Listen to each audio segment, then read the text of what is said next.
श्री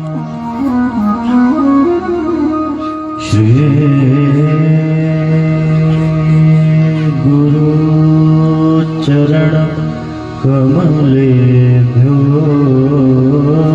नमः। ध्येयं सदा परिभवग्नमभीष्टदोहम् तीर्थास्पदं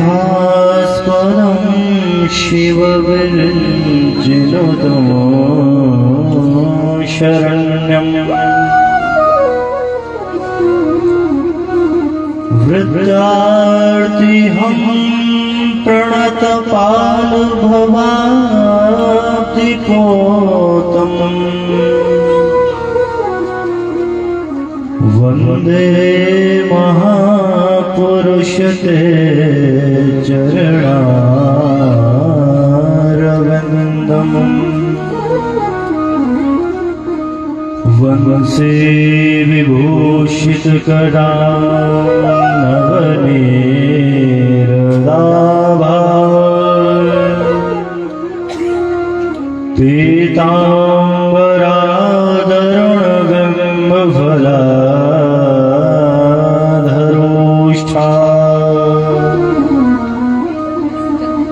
पूर्णेन्दु सुंदर मुखादरविंद नेत्रा कृष्णात् परं किमपि तत्त्वमहं न जाने।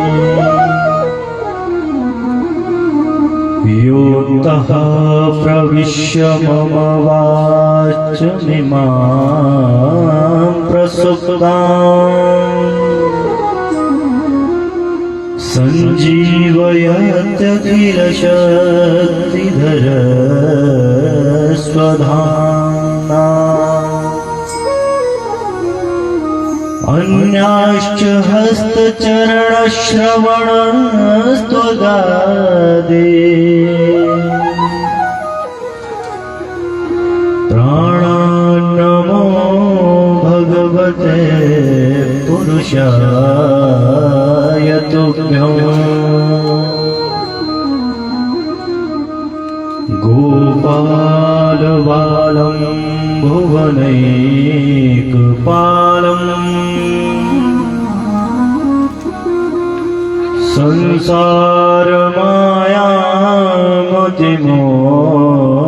संसारमायामतिमोहजालम्। यशो विशालं शिशुपालकालम्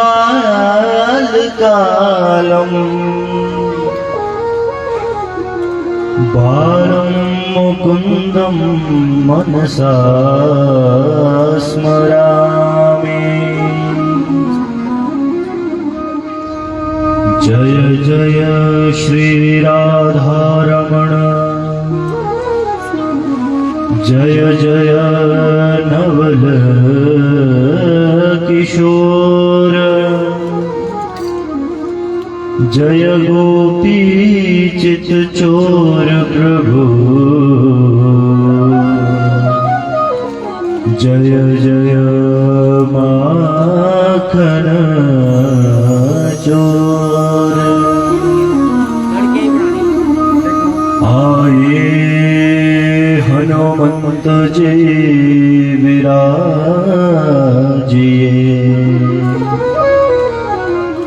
कथा सुनो इतिहास।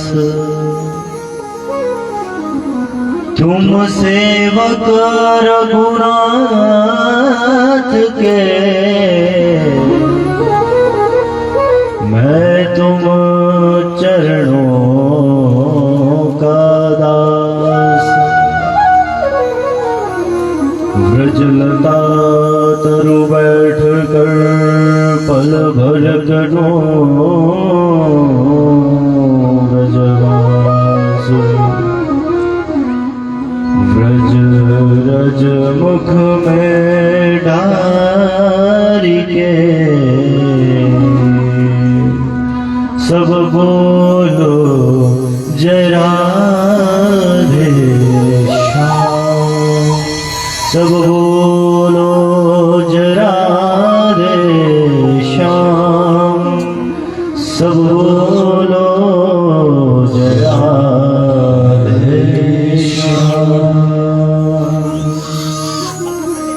आइए सज्जनों, आज भागवत जी के षष्ठम दिवस में प्रवेश पाने से पहले हरि नाम का आश्रय लें, फिर यथामति कथा सरिता में अवगाहन करेंगे। बोल वृंदावन बिहारी लाल की जय जय श्यामा, जय जय श्याम, जय जय श्री वृंदावन धाम, जय जय श्याम, जय जय श्याम, जय जय श्री वृंदावन धाम।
रसीलो तेरो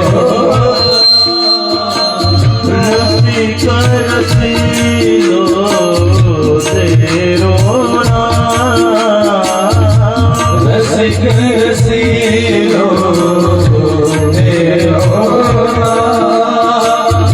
रस बरसीलो वृंदावन नाम रस बरसिलो वृंदावन धाम जय जय श्याम जय जय श्याम जय जय श्री वृंदावन नाम जय जय श्यामा जय जय श्याम जय जय श्री वृंदावन धाम जय जय श्री वृंदावन जय जय श्री वृंदावन धाम जय जय श्री वृंदावन धाम जय जय श्री वृंदावन धाम बोल वृंदावन बिहारी लाल की जय हो। श्रीमद् भागवत महापुराण की श्री वेद व्यास भगवान की जय हो। श्री शुकदेव भगवान की श्री विजय महाराज की श्री शिरगुल महाराज की जय हो। श्री काली मैया की 33 कोटि देवी देवताओं की जय हो। सद्गुरु भगवान की सब संतन हरि भक्तन की जय जय श्री राधे जय जय श्री राधे जय जय श्री राधे श्याम। अनंत कोटि ब्रह्मांड नायक अचिंत्य कल्याण गुण गण निधान सर्वैश्वर सर्वाधिपति अकारण करुणाकारक सकल जन कलम शाप हारक परात पर ब्रह्म परमात्मा अनंत कोटि कंदर्प दर्प दलन पटियान निर्गुण निराकार सगुण साकार भगवान श्री राधा कृष्ण जी के श्री चरणों में बारंबार प्रणाम करता हूं। मंडपस्थ आवाहित स्थापित पूजित देव वर्ग ऋषि वर्ग पितृ वर्ग वेद एवं यज्ञीय परंपराओं का संवर्धन करने वाले संरक्षण करने वाले आचार्य सहित प्रत्यक्ष एवं अप्रत्यक्ष रूप से विराजमान समस्त भूदेवों के श्री चरणों में बारंबार प्रणाम करता हूं। मंचस्थ विराजमान सूर्य इव प्रकाश्यमानः चंद्र इव शीतलदायकः यदि यदि नाम कुलभूषणम् त्याग तपस्या धैर्यता सौम्यता सहजता सरलता की प्रतिमूर्ति समस्त संतों के श्री चरणों में बारंबार प्रणाम करता हूं। मंचस्थ विराजमान भगवान की इस भावमयी कथा में आनंद की हिलोरें उत्पन्न करने वाले संगीतज्ञ गण महानुभाव परीक्षित की भांति इस कथा का रसपान करने के लिए मेरे सन्मुख विराजमान श्रद्धा भक्ति भाव ज्ञान वैराग्य में परिपूर्ण भगवत कृपा पात्र भगवती स्वरूपा पूज्य श्रीमती श्री झेलू देवी पूज्य नानी जी उन्हीं की दिव्य प्रेरणा से प्रेरित होकर उनके पुत्र रत्न क्षत्रिय कुलभूषण श्रीमान श्री तपेंद्र सिंह ठाकुर जी तथा उनका समस्त जेलदार यजमान परिवार एवं भगवान के चरणों से नित्य प्रीति बनाए बैठे दूर दूर से पधारे हुए समस्त श्रोत्री वृंद, आप सभी के हृदय में विराजमान भगवान की उस दिव्य छटा को सिय राममय सब जग जानी करहूं प्रणाम जोरी जुग पाने की मंगल भावना से भगवत दृष्टि से बारंबार प्रणाम करता हूं और आप सभी को इस दास की ओर से राधे राधे। कर्मणा जायते जंतु कर्मणैव विलीयते सुखम दुःखम भयं क्षेमं कर्मणैव विपद्यते। आनंद कंद सच्चिदानंद ब्रजराज रसिक भगवान श्री राधा माधव की कृपा से पूज्य नानी जी की प्रेरणा से समस्त जेलदार यजमान परिवार अपने निवास स्थान पर अपने पितरों सहित आदित्य और रुद्र वसु स्वरूप रणदीप चौहान जेलदार के मोक्ष व वैकुंठ की प्राप्ति के उद्देश्य से इस प्रीत पीड़ा विनाशिनी कथा कली कलुष विध्वंसिनी कथा का आयोजन करवा रहा है।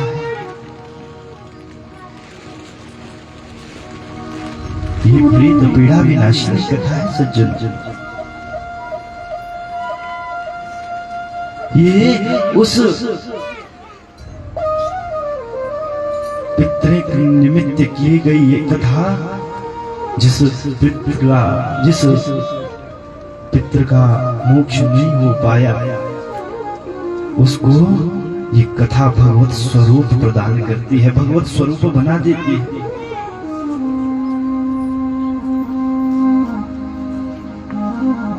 कुछ ऐसी पुण्य आत्मा यहाँ से जाती है कि जीते जी तो सबका भला करके जाती है, परंतु जब समय पूरा हो जाता है यहाँ से जाती है तो अपने साथ साथ औरों के उद्धार का भी मार्ग प्रशस्त करके जाती है। प्रेम से कहिएगा राधे। हाँ, कल्याण तो उसका भी होना है जिसके निमित्त ये कथा की जा रही है, परंतु जब ये कथा मरने वाले को वायु रूप में सुनाकर कल्याण कर देगी तो क्या जीते जी का कल्याण नहीं करेगी? निश्चित रूप से करेगी, निश्चित रूप से। तो ऐसी कली कलुष विध्वंसिनी कथा का आज षष्ठम दिवस, पता ही नहीं चला कब कब 6 दिन बीत गए और चलेगा भी कैसे। आप देखना, दुख की अपेक्षा सुख का समय बहुत जल्दी से बीत जाता है, सुख की अपेक्षा आनंद का समय उससे भी अधिक जल्दी से बीत जाता है, आनंद की अपेक्षा परमानंद का समय उससे भी अधिक तीव्रता से निकलता है और परमानंद की अपेक्षा ब्रह्मानंद का समय तो उससे भी अधिक जल्दी से निकलता है। प्रेम से कहिएगा राधे। जोर से कहना पड़ेगा ना, हाँ, तभी तो कथा आगे चलेगी। यहाँ पर प्रत्येक जीव अपने कर्मों के अनुसार अपने को बरतता है, तदनुसार फल भी पाता है। भूतकाल हमारे हाथ में नहीं, ध्यान रखना। भविष्य हमारे हाथ में नहीं, ध्यान रखना। हमारे हाथ में केवल वर्तमान है, वर्तमान। और विडंबना एक बात की, हम भूतकाल के लिए पछतावा करते हैं और भविष्य की सोच में हमेशा जीवन जीते हैं। वर्तमान अपने आप निकलता जा रहा है, किसी को वर्तमान की सुध ही नहीं। शास्त्र, सद्गुरु, संतों की मान्यता है कि इस संसार में प्रत्येक पैदा हुआ व्यक्ति एक समय में 3 कर्म करता है, 3 कर्म। एक वो प्रारब्ध को भोगता है, अपने पूर्व जन्म में किए हुए कृत्यों को भोगता है। प्रेम से कहिएगा राधे राधे। दूसरा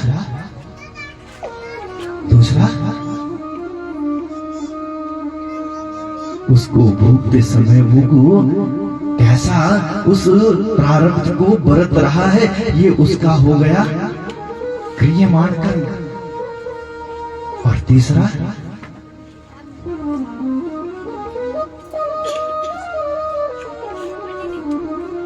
संचित कर्म। कौन कौन से कर्म बताए? पहला प्रारब्ध, जिसको भोगने के लिए आया है उस फसल को काटना पड़ेगा, चाहे दुख की है अथवा सुख की, काटना पड़ेगा।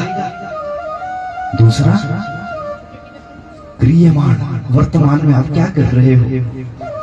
उस प्रारब्ध को भोगते हुए आप सुखी हो अथवा दुखी, आपके मन में सुख है अथवा दुख, आपके मन में काम क्रोध है अथवा निस्वार्थ भाव से उस प्रारब्ध को भोग रहे हो। और तीसरा वर्तमान में जो क्रियमाण कर्म किया गया है वही आगे के लिए प्रारब्ध बनने वाला है। प्रेम से कहिएगा राधे राधे। तो समझदारी इसी में है कि जब प्रारब्ध को भोगना पड़ेगा उसको हंसते हुए भोगो अथवा रोते हुए भोगना पड़ेगा।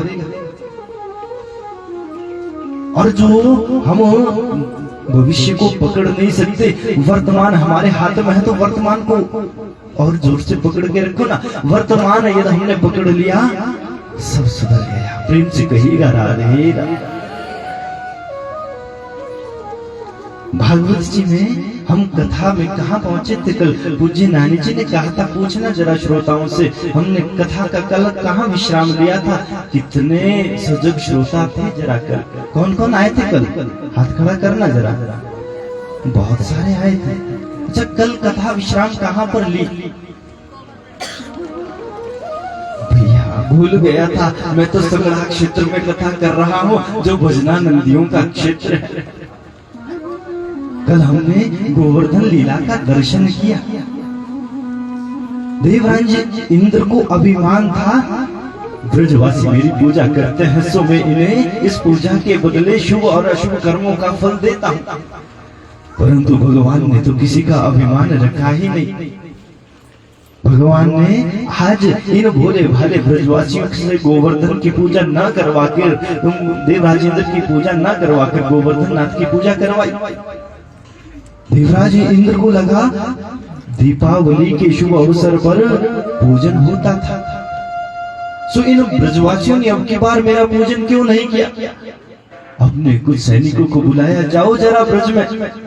सब सैनिक ब्रज प्रदेश में आए, देखा ब्रज प्रदेश में कोई गोवर्धन देवराज इंद्र का नाम लेने वाला नहीं।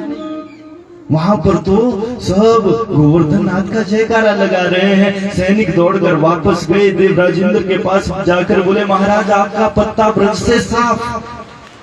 क्यों, क्या हो गया? बोले महाराज वहां पर कृष्ण नाम का एक नंद का छोरा है जिसने तुम्हारी पूजा करवाना प्रारंभ बंद कर दिया और गोवर्धन नाथ की पूजा करवा रहा है। देवराज इंद्र बड़ा कुपित हो गया, अरे ये भोले भाले ब्रजवासियों को इस गंवारिया कृष्ण ने भड़का दिया, अब निश्चित रूप से ये सब मेरे क्रोध का शिकार बनेंगे। इसने सांवर्तक नामक मेघों को बुलाया, कहा जाओ ब्रज में प्रलय कर दो। सब बादल, सांवर्तक नामक बादल ब्रज प्रदेश में आकर गरजने लगे। जितने ब्रज बाल थे सब बोले, अरे भैया अब मर जाएंगे निश्चित रूप से। देखो देवराज इंद्र का क्रोध भड़क रहा है। नंद के आंगन में आकर बोले, बाबा हम पहले ही कह रहे थे तुमसे कि देवराज इंद्र की पूजा करो। देखो अब देवराज इंद्र क्रोधित हो गया, अब एक भी बचने वाला नहीं।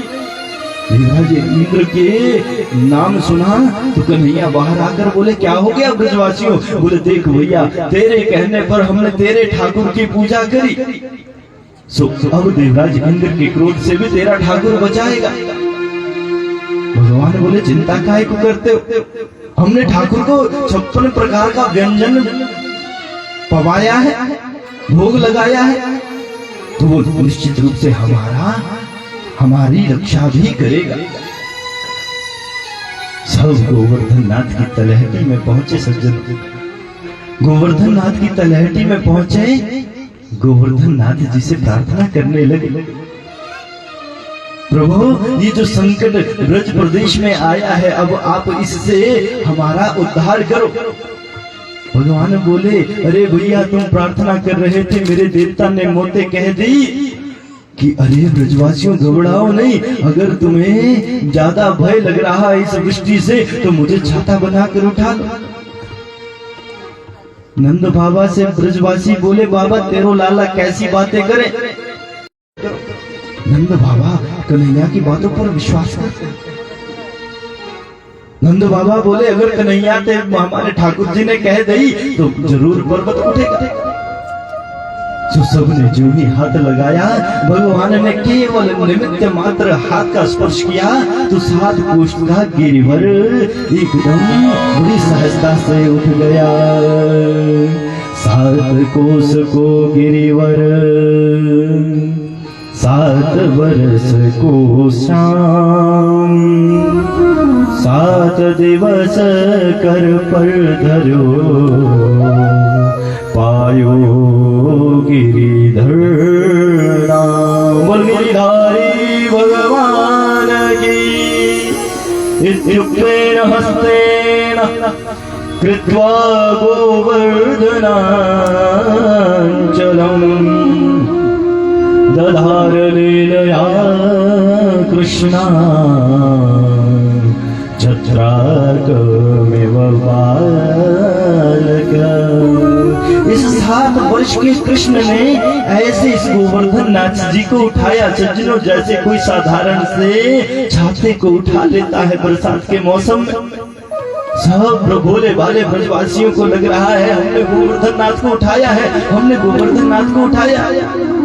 कोई लाठी लगाए, कोई डंडा लगाए, कोई कंधा लगाए।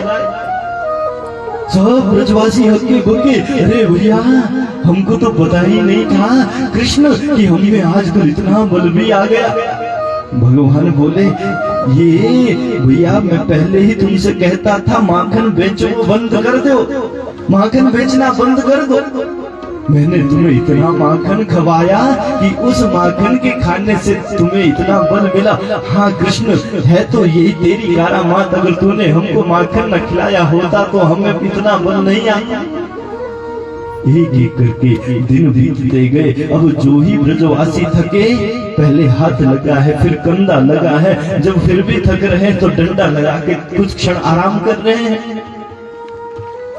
फिर जब आराम हो जाए फिर उठे, फिर कंधा लगाए, डंडा लगाए, परंतु भगवान कृष्ण ज्यों के त्यों बीच में, सब ब्रजवासियों के बीच में खड़े हैं। एक ने कहा, भैया कृष्ण हम देख रहे हैं 7 दिन से वृष्टि हो रही है निरंतर। अब जब हम थकते हैं, हमारा हाथ थकता है, हम सर लग के बल इस पर्वत को उठाते हैं, सर थकता है तो कंधा भी लगा देते हैं, कंधा थक जाए तो डंडा लगा के कुछ क्षण आराम भी करते हैं। परंतु हमने देखा है तू एक उंगली, नेक से उंगली लगाकर 7 दिन से ज्यों का त्यों खड़ा है। अरे क्या तेरी उंगली में दर्द नहीं हो रहा है? अब जा कृष्ण आराम कर। भगवान बोले, तो क्या मेरे ना रहने पर भी तुम पर्वत को ज्यों का त्यों रख पाओगे? क्या उठा लोगे मेरे बिना इस पर्वत को? बूढ़े जो ब्रजवासी थे सो बोले, भैया क्या तुझको ये लगता है कि तूने इस 7 वर्ष का छोकरा कहता है मैंने ब्रज इस पर्वत को उठा रखा है? क्या तेरी नेक्सी उंगली पर ये पर्वत उठाए? हमारे पर्वत डंडा कंधा लगे हैं वो ऐसे बेकार में। अब ज्यादा बातें मत बना कृष्ण, आराम कर कुछ क्षण। भगवान बोले, ठीक है भैया तो तुम ही इस पर्वत को उठाओ, हम चले विश्राम करने के लिए। भगवान ने ज्यों ही उंगली थोड़ी नीचे करी महाराज, तो जितने डंडा थे सब चटाचट हो गए, बैलेंस बिगड़ा। ब्रजवासी बोले, भैया कन्हैया पकड़ के रख, अरे नहीं तो सब मर जाएंगे। भगवान ने ज्यों की त्यों उंगली धारण करके उस गोवर्धन नाथ को रखा। सब ब्रजवासी हक्के बक्के, अरे भैया नेक सा नीचे ये पर्वत आ जाता, अभी तो डंडे ही टूटे हैं, फिर कंधे भी टूट जाते, चटाचट बोल जाते। तो क्या इस कन्हैया की उंगली पर ये पर्वत टिका है। अब मालूम कैसे हो? बोले एक एक करके किनारे होते रहो, जहां पर पर्वत लगे कि इसका बैलेंस गड़बड़ा रहा है वहीं पर डंडे लगाए रखना। सो एक एक करके सबके डंडे कंधे हटने लगे। सज्जनों, हुआ ऐसा कि सब अलग थलग खड़े हो गए और गिरिधारी केवल एक कनिष्ठिका पर गोवर्धन नाथ को जीवता त्यों भर कर खड़े हो गए। प्रेम से कहिएगा राधे। ब्रजवासियों को अभी तक लग रहा है, ब्रजवासियों को अभी तक लग रहा है कि हमने पर्वत उठा रखा है। आज पता चला उठने उठाने वाला कोई और है। ब्रजवासी तो समझ गए, परंतु हमको कब समझ आएगा भैया?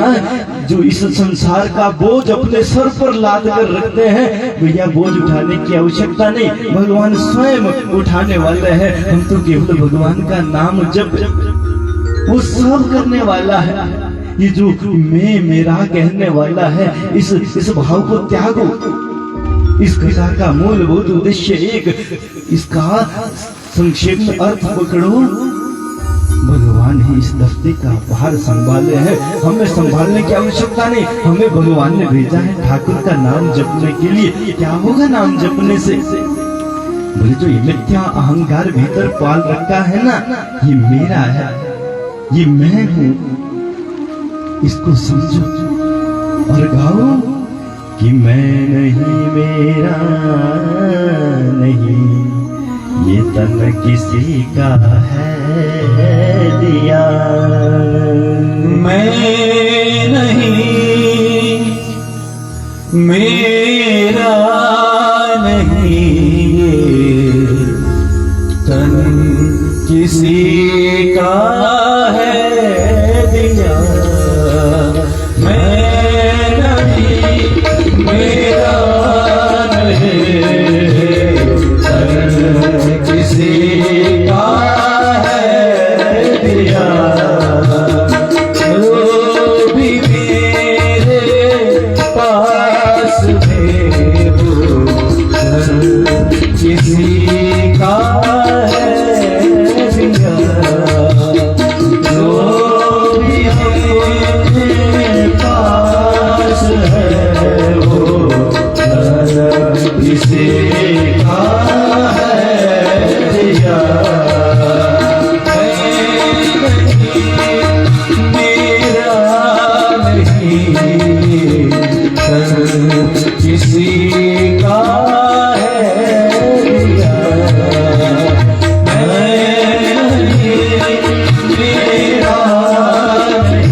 पास रह सकता नहीं, जो मिला है वो हमेशा पास रह सकता नहीं।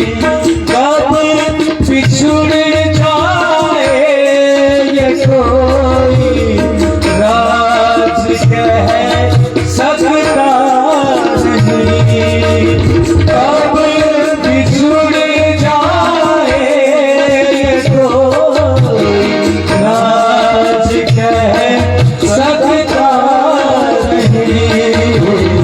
जिंदगी का है खुदा मधुबन किसी का है दिया, जिंदगी का है खुदा मधुबन किसी का है दिया। मैं नहीं मेरा नहीं, किसी का है दिया, किसी का है दिया, किसी का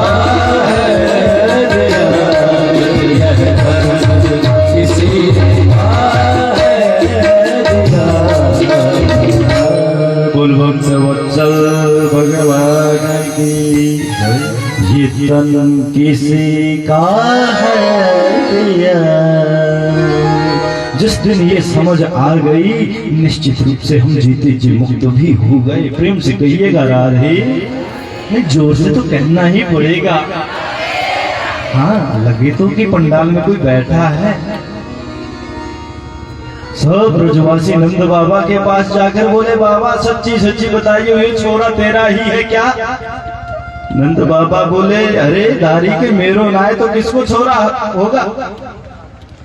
बाबा सच कहें, हमारे कुल में एक से बढ़कर एक बलिष्ठ पहलवान हुए, बलशाली पहलवान हुए, परंतु इतना पहलवान तो आज पहली बार हमारे कुल में हुआ जिसने 7 कोस का पर्वत ही उठा लिया। बाबा बोले, तुम्हें पता नहीं? अरे जब इनका नामकरण संस्कार हो रहा था तो गर्गाचार्य जी ने आकर मोते कही, बाबा तेरा जो ये छोरा है ना, ये बड़ा करामाती होगा, बड़ा शक्तिशाली भी होगा, सो ये कई बार तो सब ब्रजवासियों की रक्षा करेगा। वाह, बाबा की बात कितनी खरी निकली कि देखो आज इस छोरे ने हम सबकी की रक्षा करी। बाबा विविध भांति समझा रहे हैं, परंतु इन भोले भाले ब्रजवासियों के हृदय में तो वो छवि चिपक गई। देवराज इंद्र देखने आया, ब्रज प्रदेश में पानी घुटनों से भी नीचे। मेघों से कहा बरसो। मेघ बोले, महाराज अपने पास तो इतना ही स्टॉक था, सब खत्म खाली हो गया। भगवान ने ऊपर अपने दिव्य सुदर्शन चक्र को लगाया पानी सुखाने के लिए। बाहर से ब्रज प्रदेश के बाहर से वासुकी नाग की वो ऊंची दीवार बना दी, बाहर का पानी भीतर ना आए। एक तरफ अगस्त्य जी ओग लगाकर पूरे जल को पी रहे हैं। जिसको भगवान बचाना चाहे भला उसका कोई क्या बिगाड़ सकता है। देवराज इंद्र ने आकर देखा, गिरिधारी का दर्शन किया, होश उड़ गए। एकदम बादल छट गए। सब ब्रजवासी अपना सामान लेकर उस पर्वत के नीचे से बाहर आए तो भगवान ने उस पर्वत को यथावत स्थापित किया। जो भगवान वापस मुड़े तो सब ब्रजवासी, कोई दूर से प्रणाम कर रहा है, कोई दंडवती प्रणाम कर रहा है, कोई दूर से कहता है कृष्ण पास मत आना। अरे भैया क्या हो गया? अरे कृष्ण, आज तक तुझे नंद का छोरा समझ के तेरे साथ खूब कबड्डी खेली भैया, तुझे खूब घोड़ा बनाया, परंतु आज तक हमें पता ही नहीं था कि तू तो भगवान है। और न जाने भगवान के साथ हमने गलती में कितने व्यवहार उल्टे सीधे किए। क्षमा करना, आज के बाद न तू हमारे पास आएगा और न हम दूर से ही तुझे माथा टेकेंगे, तेरे पास आने वाले नहीं। और तू भगवान है, न जाने हमसे कौन सी गलती हो जाए और उस गलती का क्या दंड मिले। भगवान बोले, ये मति तुम्हारी कैसे हुई? तुमने मुझे भगवान कैसे मान लिया? ब्रजवासी बोले, कृष्ण भगवान ना माने तो और क्या माने? अरे तेरे पैदा होने की देरी नहीं हुई पूतना राक्षसी, आई तुझे ले जाने लगी मथुरा की ओर। सो तूने उसको मार दिया, हमको लगा ले जा रही होगी तुझे, तो दौड़ी होगी, ठोकर लगी होगी तो मर गई, ठोकर लग के गिर पड़ी। तूने बड़े बड़े शक्तासुर तृणावर्त जैसे असुरों का नाश किया, हमको लगा अघासुर बकासुर का नाश किया, हमको लगा पापी अपने पाप से स्वयं ही लुढ़क गया। परंतु आज इस 7 कोस के गिरिवर को उठाकर तूने जो चमत्कार किया है वो कोई साधारण व्यक्ति नहीं कर सकता। प्रेम से कहिएगा राधे राधे। हाँ, जोर से कहना पड़ेगा, गर्मियों का समय है, कहीं कोई लुढ़क ना जाए बीच पंडाल में। हाँ, थोड़ा ऐसी बाजू में फैलाना ताकि दूसरे को भी थोड़ी कोहनी लगे, ताकि नींद खुल जाए। हाँ, कन्हैया बोले भैया मैं कोई भगवान भगवान ना है। फिर बोले मेरे गुरु ने मोए मंत्र दे रखो है, मेरे गुरुदेव ने मुझे मंत्र दे रखा है कि जब मैं उस मंत्र का जप करता हूँ, जितने लोग मेरी ओर देखते हैं उनके सब का बल मेरे भीतर आता है। ऐसा चमत्कारी मंत्र है। सो तुम सबन ने गिर गोवर्धन को उठाया, मैंने बीच में जाकर नेक उंगली लगाई। सो तुमने मेरी ओर देखा, मैंने उस मंत्र को बोला, तुम सबन का बल मेरे भीतर आ गया और मैंने उस पर्वत को उठा लिया। मधुमंगल बोला भैया कल तक तूने माखन चुराना सीखा था, चीर चुराना सीखा था, आज तूने औरों का बल भी चुराना सीख लिया। सबकी भगवत्ता जहाँ की तहाँ रह गई। भगवान कृष्ण को सब गले लगाने लगे। सब अपने अपने घर गए। देवराज इंद्र आया, क्षमा प्रार्थना मांगी, महाराज मुझसे बहुत बड़ी गलती हो गई, क्षमा कर दो। भगवान ने कहा देखो देवराज इंद्र, तुम अपने इंद्र लोक में रहो, खूब आनंद से वहां की संपत्ति का भोग करो, जाओ तुम्हारा कल्याण हो। नहीं महाराज, बस कृपा ये करो कि मेरे भीतर जो ये अज्ञान का बूटा पला है कि मैं करने वाला हूँ, उसको आप उखाड़ फेंकिए, ताकि फिर से कभी मेरे भीतर ये अपमान, ये औरों के प्रति विनाश का भाव पैदा ना हो। मेरे भीतर कभी ऐसा भाव ना आए कि मैं ही करने वाला हूँ। देवराज इंद्र कहता है विशुद्ध सत्वम तव धाम शांतम तपोमयं ध्वस्तरजस्तमस्तकम् मायामयोऽयं गुणसम्प्रवाहो न विद्यते ते ग्रहणानुबन्धः।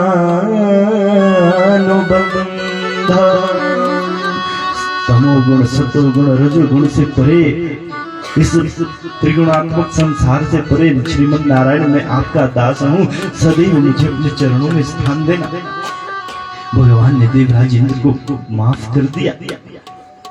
देवराज इंद्र ने सुरभि गाय के दुग्ध से भगवान का अभिषेक किया। प्रेम से कहिएगा राधे राधे। और भगवान को यहाँ पर एक नाम दिया गोविंद। बोल गोविंद भगवान की।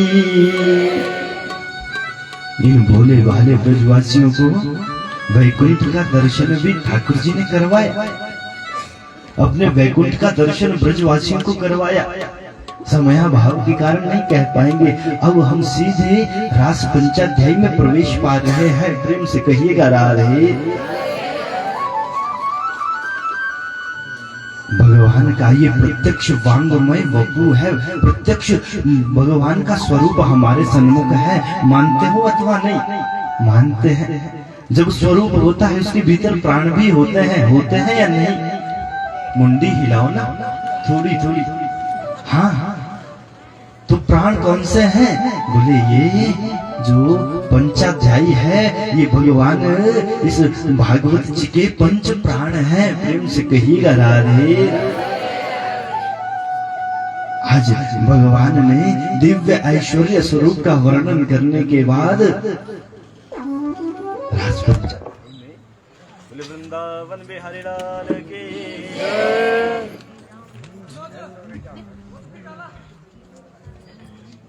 जय राधे राधे गोविंद गोविंद राधे राधे राधे राधे राधे गोविंद गोविंद राधे राधे राधे गोविंद गोविंद राधे राधे राधे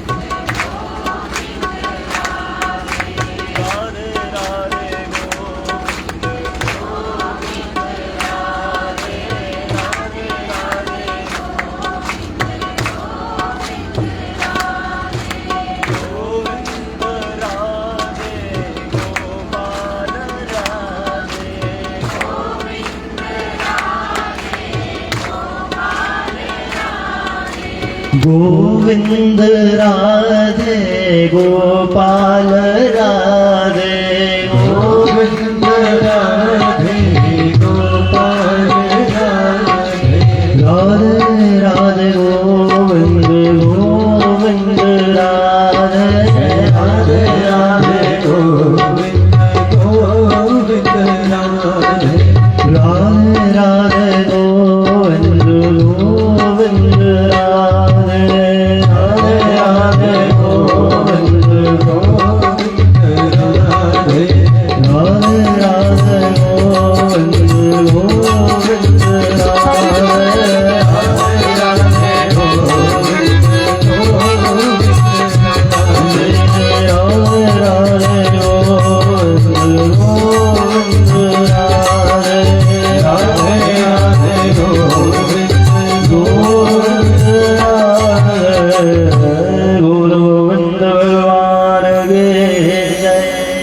अब रास पंचाध्यायी में सुखदेव बाबा परीक्षित को ले जा रहे हैं। सुखदेव बाबा रास पंचाध्यायी में प्रवेश पाने से पहले सभी को सावधान कर रहे हैं कि कोई किसी साधारण व्यक्ति के द्वारा किया गया रास नहीं, कौन रास करने वाला है। पहले ही भगवान का नाम ले लिया। भगवान पिता रात्रि शरदोत्फुल्ल मल्लिका विचरन्तु मनश्चक्रे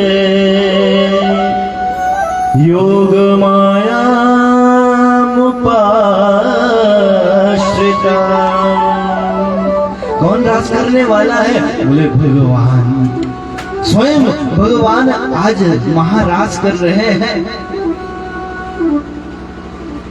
वस्तुतः देखा गया है कि हम लोग इस शब्द का बड़ा मजाक बनाते हैं और कई जगह तो स्लोगन के रूप में लिखा होता है।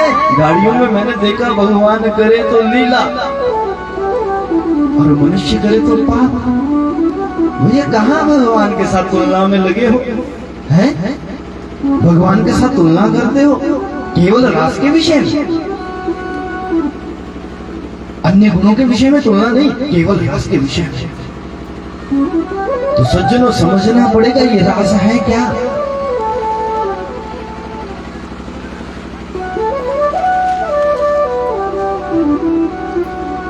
समझना पड़ेगा ये रास है क्या।